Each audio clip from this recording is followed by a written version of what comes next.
Eu olhei para a multidão e veio na minha mente, o que eu estou fazendo aqui? Eu sou virado louco, agora ele chora, por falta do seu calor. O mais velho sempre perguntava, cadê o papai? Papai telefonou? Cheio de problemas, mas tendo que passar que você é o cara, que é o super-herói. Eu lembro que na TV naquela época passava as músicas, não era igual ao rádio, passava num programa de TV. E eu ouvindo os cantores de funk, de rap, eu falei, eu vou ser um artista. Então aos 13 anos de idade eu coloquei isso na minha cabeça, que eu ia ser um cara famoso. Achava que eu ia ter dinheiro, que ia ter uma vida boa, até os meus 18 anos correndo atrás da música, participando de vários festivais de música, ganhava um dinheirinho que dava para comer, sobreviver. Não era nada que... Mas assim, nesse tempo eu também deixei de estudar, né? Eu perdi meus estudos, né? E aí eu tive que fazer um supletivo. Como professora, eu tinha que me impor perante a sala, né? E apareceu um aluno novo, né? Engraçado, falante, comunicativo, né? Isso me chamou a atenção. Só que eu falava para ele, olha, não quero nada com você, porque você é meu aluno. Foi passando um ano, depois do segundo ano, quando ele se formou, ele falou, bom, agora eu não sou mais seu aluno, agora nós podemos sair? Eu concordei e nós começamos a sair. E aí fomos namorando, ficamos uns 3, 4 anos entre namoro, noivado, 5 anos, aí veio o casamento. A Jane, quando nós nos conhecemos, eu estava correndo atrás dos meus sonhos, ela sempre me apoiou. Ela sempre foi um porto seguro, né?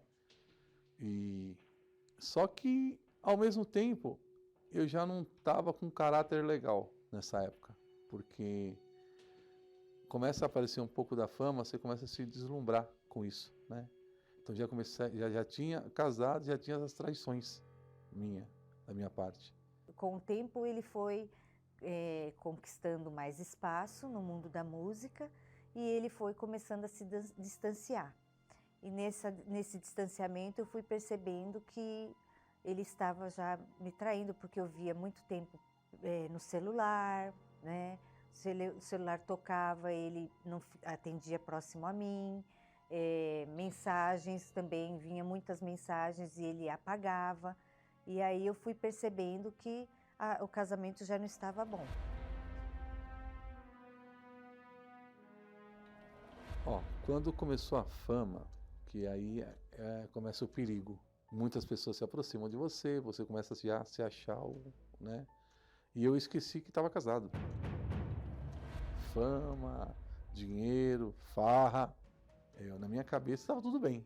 Sempre quando eu queria conversar, ele estava cansado, ou ele estava ocupado, ou ele tinha que resolver alguma coisa, era uma reunião atrás da outra e não tinha espaço para conversa. E aí veio meu primeiro filho, eu focava sempre no meu ego, na minha carreira, sempre. Não que eu nunca abandonei eles, naquela época eu nunca abandonei, mas assim, eu focava em mim. Eu não conseguia enxergar o que eu tinha dentro de casa. E aí quando veio o segundo filho, foi onde um projeto meu estourou nacionalmente. Cheguei a ficar quase um ano sem vir em casa, devido à agenda de shows, viajando, aí quando dava, ela ia com as crianças para Salvador, aí ficavam uma semana, 2 semanas comigo, e eu viajava e não parava, a gente fazia 40 shows por mês. Sofrendo era só desilusão. Quem ama, protege, faz tudo com amor. E eu sempre trabalhando, cuidando dos filhos, cuidando da casa, apoiando ele e ele sempre viajando. Quando ele vinha era rápido, como se fosse uma visita e já depois viajava novamente. Então aí eu vi que as coisas não andavam mais bem. E eu inclusive falava para ele que ele estava cada vez mais se afastando da família, né? Que uma hora isso não ia dar certo. E aí o meu casamento piorou de vez. Por quê? Porque aí a fama chegou para mim. Uma música minha ficou 3 meses nas paradas de sucesso, nacionalmente. Todos os artistas do Brasil, todos, tocavam a minha música. Eu só mandava dinheiro para casa. Ia no banco, colocava dinheiro, pegava aquela pilha de dinheiro, ganhava dinheiro, colocava, aí reforma apartamento, compra tudo do melhor, viagem, pega a família toda para viajar, você bancando tudo. Quando eu cobrava o papel dele de pai, de esposo, ele falava, ou você quer que eu ajude a sustentar, pagar as contas, ou você quer que eu fique dentro de casa do seu lado? Eu nunca fui um cara bom de conversar com ela. Conversava com todo mundo. Cara que cantava para multidões, mas não conseguia conversar dentro de casa. Quando ele vinha, já parecia que era uma pessoa estranha. Os filhos ele não acompanhava na escola, nas festividades, principalmente quando era dia dos pais, o aniversário deles, eu tinha que avisar antes, falar, ó, se programa para você vir. Então eu sempre tinha que estar organizando e pedindo para ele vir, mas não era sempre que ele conseguia cumprir. Nós fomos fazer um grande show em Salvador e ela chegou com a família toda, ficou na casa e eu nem falei com ela. Eu só peguei as malas do transporte que a gente ia fazer outro show em outra cidade. Ela tentou falar comigo, o empresário falou, não, tá atrasado. Olha só que absurdo. Tava minha esposa, meus filhos, e eu entrei no outro carro porque eu tinha que viajar para outra cidade e não conversei com a minha esposa nem com meus filhos. Totalmente segundo plano, porque eu vi que a carreira era o mais importante, a música era mais importante, a vida artística dele era o que ele queria e ele agia como um solteiro. Eu dava mais atenção aos fãs, aos contratantes, que a minha família. Eu tinha tempo de tirar foto, tinha tempo de dar autógrafo, tinha tempo de fazer vídeos para as pessoas, mas não tinha tempo de pegar o telefone e ligar para casa. Foi chegando a um ponto de que eu passei a não sentir mais nada. Não era mais amor, não era mais raiva, como se fosse aniquilando tudo. A situação não estava bem, nem mais como amigo, né? Não queria mais ele dentro de casa, mas eu pensava, como eu vou fazer isso? Aí foi quando surgiu esse convite para ele ir para o Maranhão. E eu falei, mas você vai para o Maranhão fazer o quê? Não, eu vou fazer um programa de televisão. Só que meu casamento ela já vinha, como a Jane fala, faltava uma gota para transbordar o copo e acabar com tudo. Aí lá me envolvi com outra pessoa, tão cego de tudo, que eu ainda postava nas redes sociais. Eu postei, ela pegou, descobriu, brigamos por telefone, ela falou, quero a separação, vou te mandar o divórcio. Ela mandou o divórcio pelo correio. Não, não é nada disso que você está pensando. Aí eu peguei e falei, não posso aceitar mais. Já aceitei demais, 27 anos aceitando tudo. Agora é um basta, eu vou dar um basta, não quero mais, eu quero o divórcio. E aí eu lembro que tinha um show pra gente fazer numa cidade, foi aniversário de uma cidade, 150, 160 mil pessoas. Em cima desse palco, na hora que eu cantei a terceira música minha, eu olhei para a multidão e veio na minha mente, o que eu estou fazendo aqui? Atrás da fama, só quem vive sabe a solidão que é, cheio de problemas, mas tendo que passar que você é o cara, que é o super-herói, que é o super-homem, né? Só que o super-homem está destruído.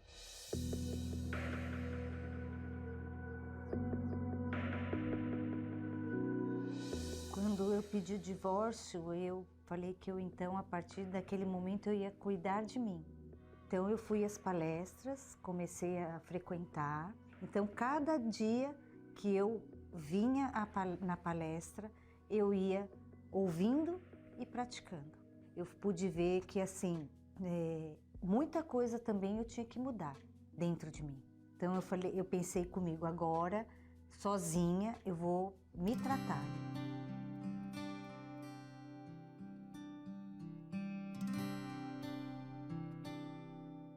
Eu ligava para saber dos meus filhos e tal, e ela sempre falava, ó, você tem que ir numa palestra e tal, mas de antemão, eu tinha um ódio dessa palestra, eu criei um ódio.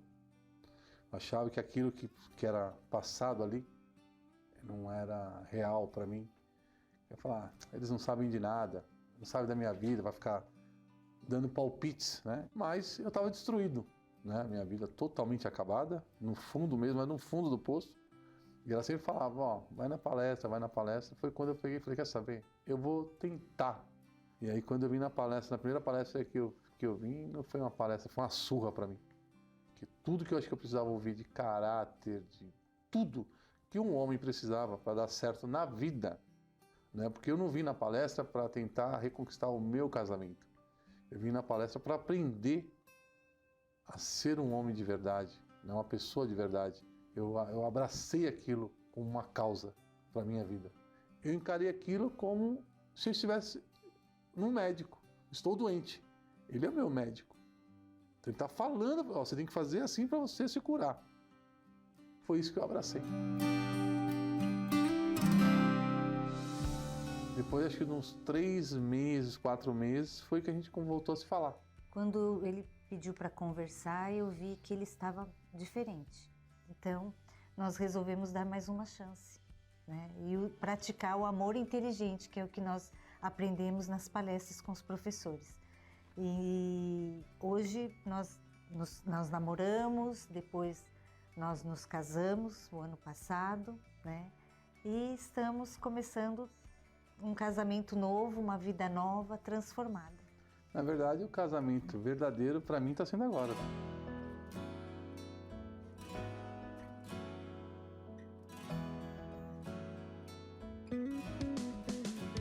Porque a minha vida inteira foi em busca do dinheiro.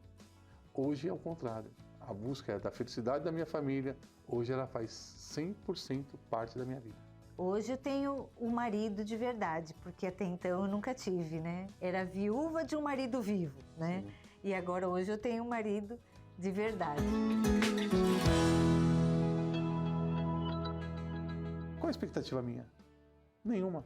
Sem família, sem filhos, sem casa, sem nada. E aí, venho para a palestra, aprendo como mudar isso e consigo restituir totalmente a minha família e tudo, a paz, uma paz que é inexplicável.